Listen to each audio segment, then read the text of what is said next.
Hi, this is the weekly update from Mr. Fix's science class for the last week of August. Alright, so this week we did the cold soda can. We started it last week and we actually collected the data, and then we looked at the data like this graph and we saw that the temperature of all cans increased.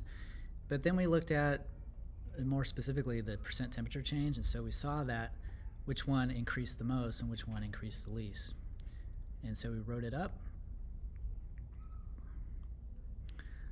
So that was in the Doing Science notebook.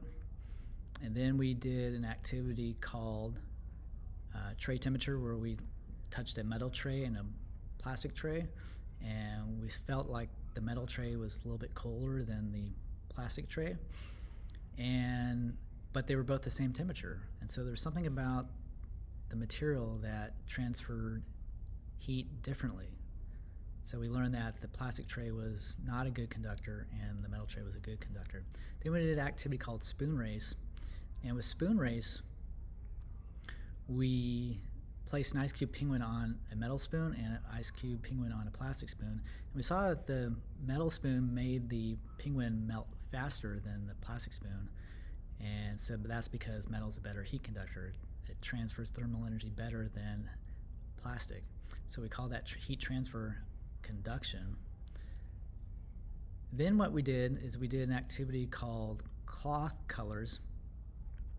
And cloth colors, we shined light onto red, black, and white cloth, and we noticed that the black was hottest, white the coolest, and red in between. So we're wondering, well, why? What's going on there?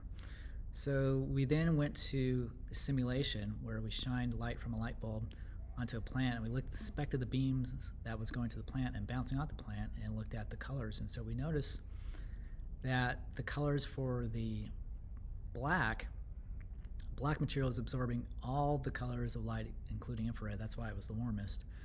The white cloth was reflecting all the colors except for infrared, which made it heat up a little bit. And then the red cloth was absorbing all the colors except for red, and it's bouncing off as red into your eyes. So we learned that this method of heat transfer is radiation.